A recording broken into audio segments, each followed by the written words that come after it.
Hi students, this is Bio class by Mukesh Kumar Drona. 11th Biology chapter 22 Chemical Coordination and Integration का lecture number 3 ले रहे हैं हम. इससे पहले हम पढ़ चुके हैं हाइपोथैलेमस, पिट्यूटरी ग्लैंड. अब नेक्स्ट थर्ड ग्लैंड लेते हैं अपन, थायराइड ग्लैंड.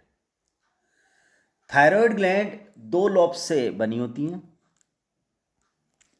और ये दो लोब्स सिचुएटेड रहती है ट्रैकिया के दोनों साइड्स में.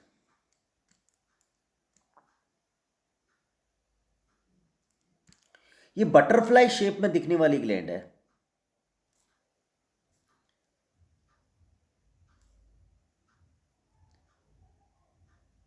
जिसका कनेक्शन एक कनेक्टर के थ्रू होता है जिसे इस्थामस कहता है.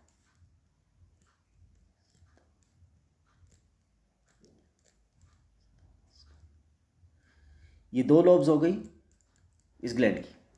So thyroid gland consists of two lobes which are situated on either side of trachea, windpipe,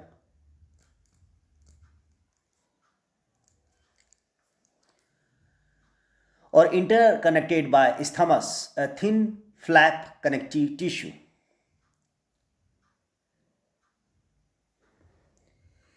इस थायराइड ग्लैंड के ऊपर एक ग्लैंड और होती है जो वेंट्रल सरफेस से नजर नहीं आती, डॉर्सल सरफेस से नजर आती, और उस ग्लैंड का नाम है पैराथायरॉयड ग्लैंड. ये हम अलग से पढ़े. थायराइड ग्लैंड के ट्रांसवर्स सेक्शन के अंदर हम देखें तो ये फॉलिकल्स से मिलकर बनी होती है जिसमें अंदर की तरफ स्ट्रोमा भरा होता है. यह स्ट्रोमा में थायरोग्लोबुलिन्स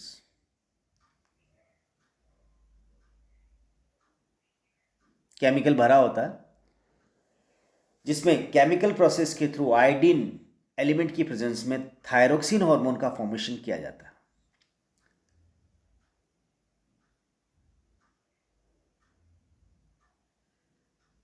इस थायराइड ग्लैंड में हर एक फॉलिकुलर सेल से मिलकर बना होता है और इसमें कैविटी होती है, उसे फॉलिकुलर कैविटी कहते हैं, जिसमें स्ट्रोमा भरा होता है.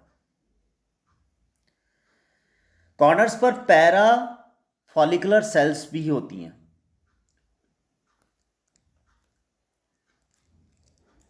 इन्हें चीफ सेल्स भी कहते हैं. इसके अलावा blood vessels, lymphatic ducts, nerve fibres connective tissue के बीच बीच में होती है.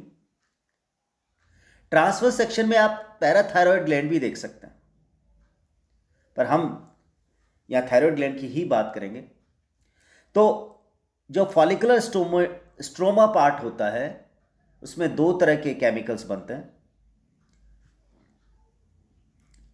Tetra iodothyronine, try iodothyronine.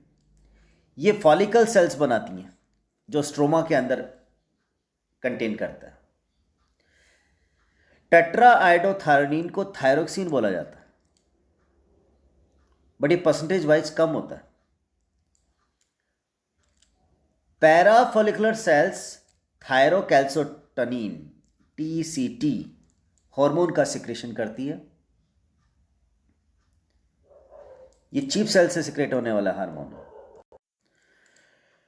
T4 tetraiodothyronine and triiodothyronine को कलेक्टिवली थायरोक्सिन हार्मोन कहते हैं और इन दोनों ही तरह से टेट्राआयोडीन आयोडोथायरोनिन और ट्राईआयोडोथायरोनिन थायरोक्सिन बनने के लिए आयोडीन का होना एसेंशियल है. So iodine is essential for the normal synthesis of the hormones in thyroid.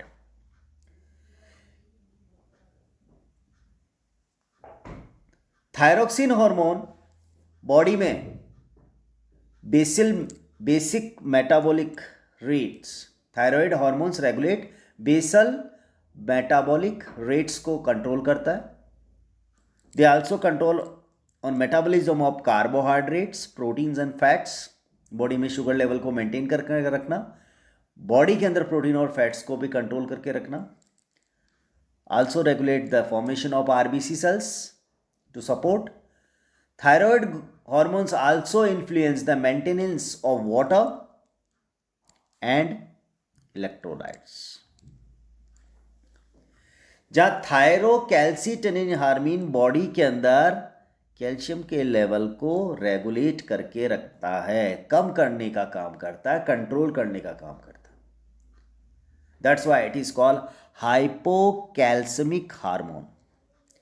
Thyrocalcitonin regulate the blood calcium level. It lowers the blood calcium level. That's why it is called hypocalcemic hormone. Thyroid gland में से secrete होने वाले thyroxine hormones, calcitonin hormones का जो डिसबैलेंसी है वो disorders create करता है, जिसको हम disorder of the thyroid gland कहते हैं. सिक्रेशन के डाउन होने की पोजीशन को हाइपोथायरॉयडिज्म और इनके सिक्रेशंस के अप होने की या सिक्रेशन का अबनॉर्मल सिक्रेशन ज़्यादा होने को हाइपरथायरॉयडिज्म कहते हैं. हाइपोथायरॉयडिज्म की कंडीशन है जब बॉडी के अंदर आयोडीन की कमी हो जाती है. आयोडीन जब हमारी बॉडी के अंदर कम हो जाता है तो इस डिफिशियंसी का रिजल्ट हाइपोथायरॉयडिज्म होता है और इसकी वजह से इस थायराइड ग्लैंड का एनलार्जमेंट हो जाता है. और इस एनलार्जमेंट कंडीशन को एक्रोमेगेली ऑफ थायराइड भी कहते हैं और that is commonly known as goitre. इसको कॉमनली गॉइटर के नाम से जाना जाता है.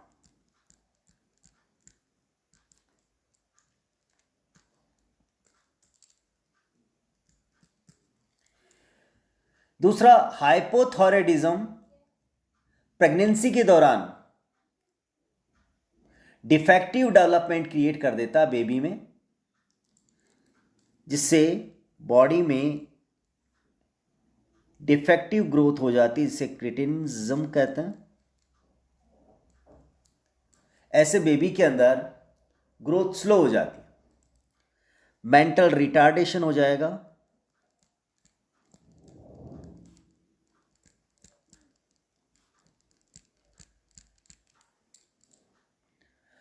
लो इंटेलिजेंसी क्वेशंट यानी IQ डिक्रीज हो जाएगी यहां पे,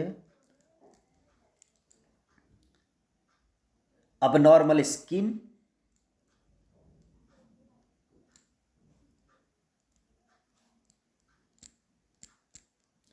एंड डीफ म्यूटाइज्म. ये कंडीशंस यहां पर हो जाती है.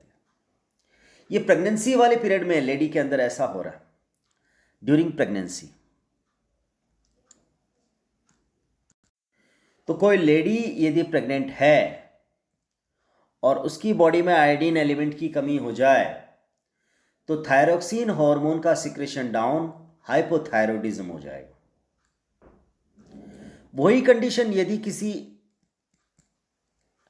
अडल्ट वुमन में हो तो उसकी वजह से हाइपोथायरॉयडिज्म इर्रेगुलर मेंस्ट्रुएशन को क्रिएट कर देता है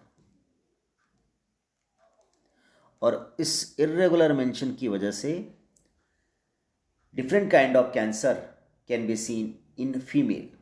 बट ये कंडीशन अडल्ट वुमन में होगा.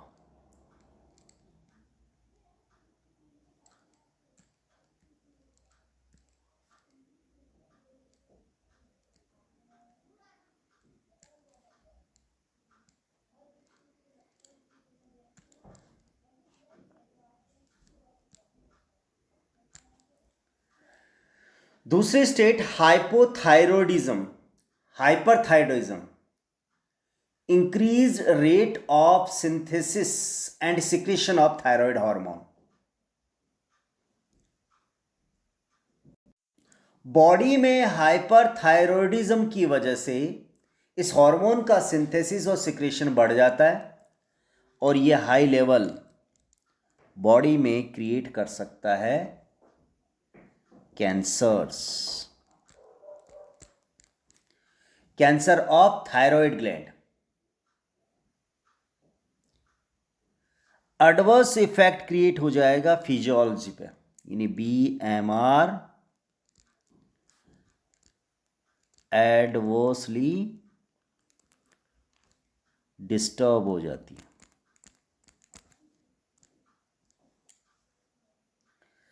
एक्सोथैल्मिक goitre,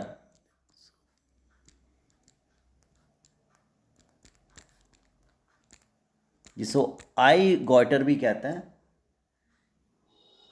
also known as Graves disease, due to hyperthyroidism. Thyroxine hormone के लेवल बढ़ जाने से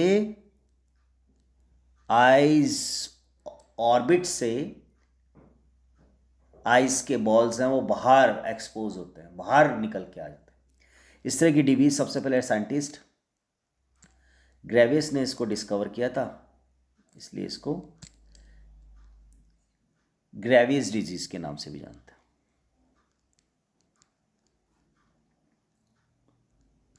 Graves disease.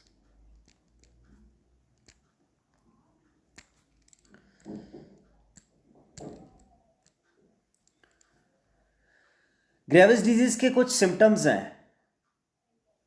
Enlargement of thyroid gland,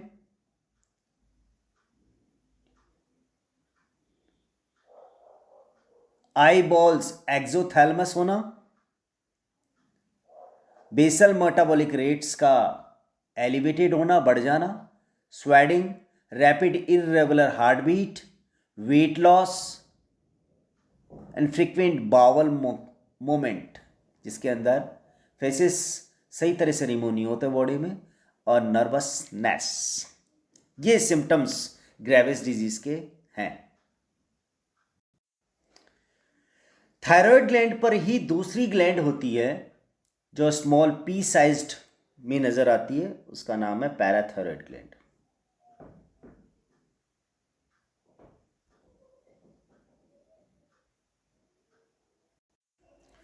parathyroid gland 4 small P sized होती हैं, which are present on the backside of thyroid gland. Parathyroid gland thyroid gland के back side में होती है, जिसको हम डोर्सल व्यू से देख सकते हैं।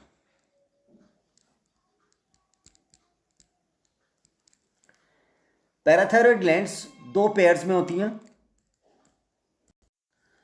सुपीरियर पैराथायराइड ग्लैंड 1 पेयर यानी 2 ग्लैंड्स, और इंफीरियर पैराथायराइड ग्लैंड 1 पेयर यानी 2 ग्लैंड्स। पैराथायराइड ग्लैंड की जो लोकेशन हुई वो हो गई back side of thyroid gland.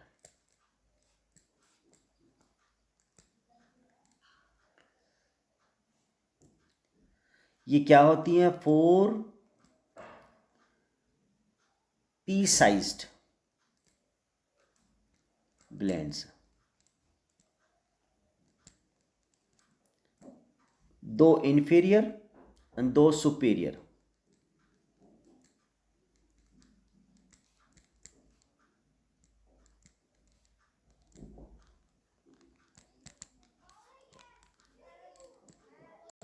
इस तरह से पैराथायराइड ग्लैंड तो एक ही है, पर इनकी लॉब्स होती हैं different, 4 lobes, 2 + 2, 2 superior and 2 inferior. Parathyroid से जो सिक्रेट होने वाला हार्मोन है, parathormone secretes from parathyroid gland, this is a peptide hormone. ये पेप्टाइड हार्मोन है, प्रोटीन नेचर का। ये बॉडी के अंदर कैल्शियम लेवल को बैलेंस करता है।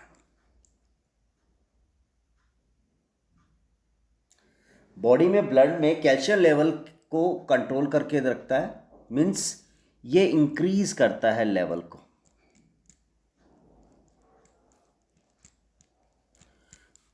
इसलिए पैराथॉर्मोन को हम हाइपर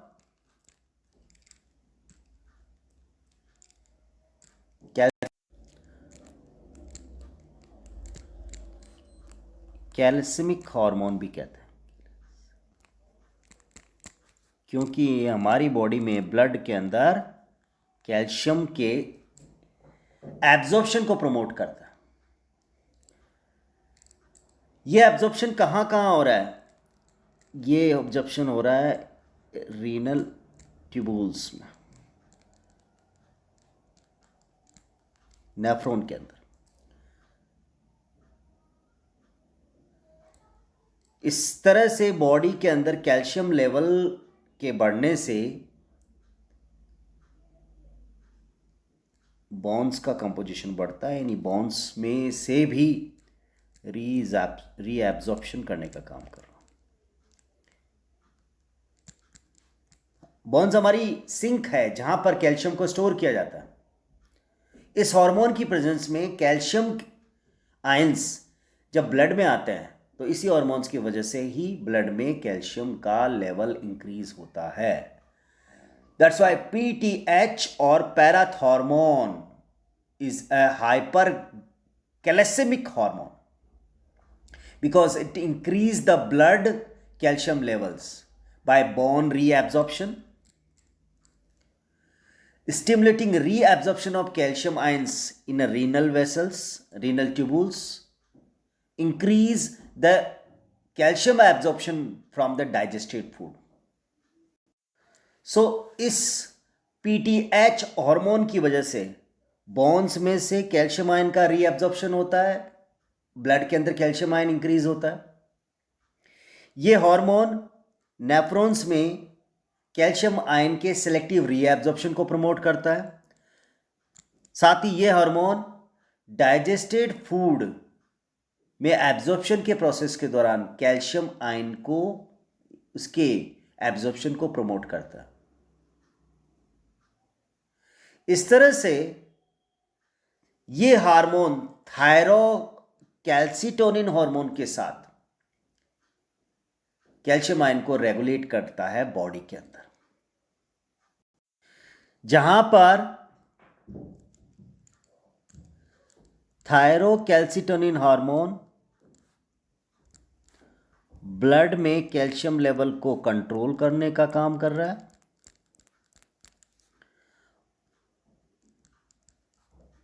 और PTH parathormone hormone calcium level को ब्लड में बढ़ाने का काम कर रहा है।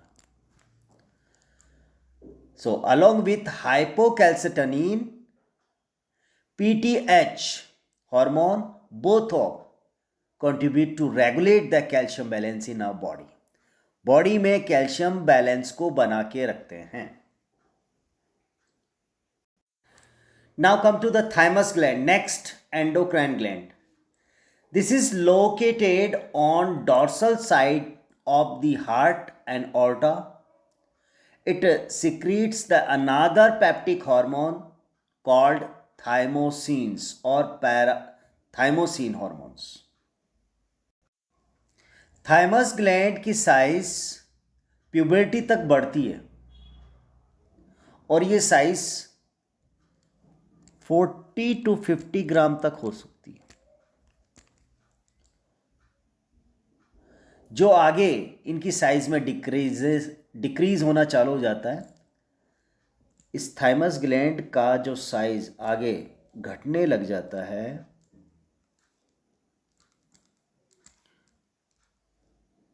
ये जो डिक्लाइन होने लग गया इनके साइज के अंदर, तो that is phenomenon called involution.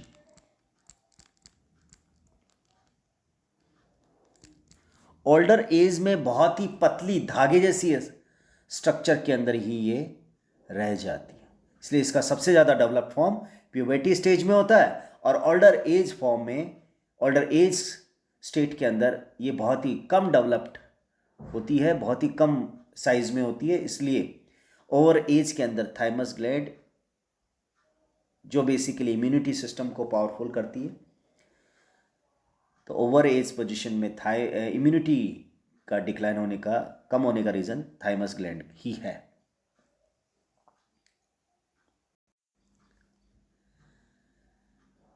Thymosin hormone secrete होता है इससे, और ये थाइमोसिन हार्मोन हमारी बॉडी के अंदर मेजर कंट्रीब्यूशन प्ले करता है डिफरेंशिएशन ऑफ टी लिम्फोसाइट्स। हम जानते हैं T lymphocytes cell mediated immunity, acquired immunity provide करती है। इसके साथ में ये ग्लैंड, ये हार्मोन प्रमोट करता है एंटीबॉडीज के प्रोडक्शन को, जो ह्यूमोरल इम्यूनिटी और एंटीबॉडीज इम्यूनिटी के नाम से जानी जाती है।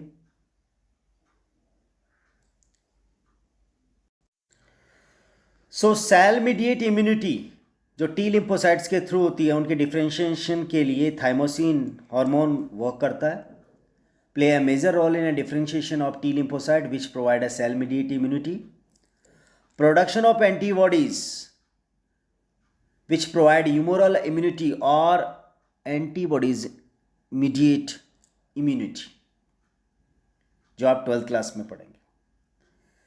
स्टार पॉइंट है यहां पर, thymus gland degenerates in old age, hence their immunity usually become weak. जबकि प्यूबर्टी स्टेज पर इस ग्लैंड की साइज सबसे बड़ी होती है, मेजर साइज में होती है, लार्जेस्ट साइज में होती है। So at the age of puberty of individual, size of thymus in a large size, but the older is it's a degenerates, that's why इसकी सबसे स्मॉल साइज होती है। इसी वजह से, क्योंकि ये थाइमस ग्लैंड इम्यूनिटी का डेवलपमेंट करती है ओल्डर एज के अंदर, इस ग्लैंड के डिजनरेशन की वजह से इम्यूनिटी यूजुअली वीक हो जाती है। पैंक्रियास एक कंपोजिट ग्लैंड है। कंपोजिट ग्लैंड इसलिए बोल रहे हैं इसको कि ये एक्सोक्राइन और एंडोक्राइन दोनों ही होती है।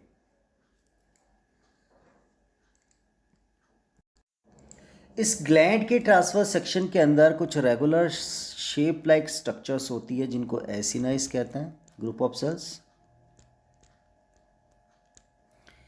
ये एक्सोक्राइन पार्ट होती है पिट्यूटरी ग्लैंड का, सॉरी पैंक्रियाटिक ग्लैंड का।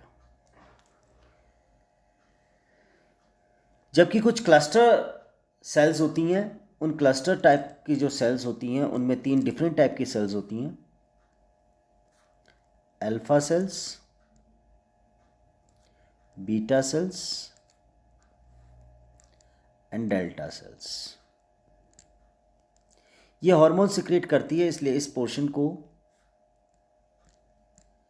एंडोक्राइन पार्ट कहते हैं। पैंक्रियाज को हम इस चैप्टर के अंदर एंडोक्राइन पार्ट इसलिए ले रहे हैं कि ये जो क्लस्टर ऑफ सेल्स हैं उनको कहते हैं आइलैंड ऑफ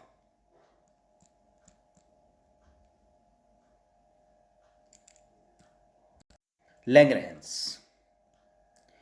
ये आइलैंड ऑफ लैंगरहैंस जो हार्मोन सिक्रेट करती है उनमें अल्फा सेल से glucagon hormone, insulin from beta cells,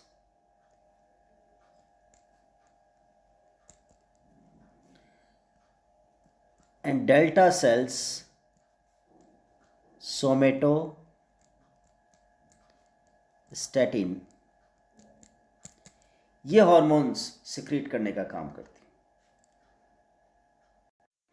glucagon hormone hyperglycaemic hormone है जो ग्लूकोज का लेवल ब्लड में बढ़ाता है। किस किस तरह से बढ़ाता है? ये ग्लाइकोजन का ब्रेकडाउन करके ग्लूकोज में कन्वर्ट करता है, जो लीवर में होने वाला प्रोसेस है, इसे ग्लाइकोजिनोलाइसिस कहते हैं। अमीनो एसिड्स और फैट्स जो स्टोर किए जाते हैं उनका ब्रेकडाउन करके ग्लूकोज में कन्वर्ट करने का काम करता है, जिसे ग्लाइकोनियोजेनेसिस कहते हैं।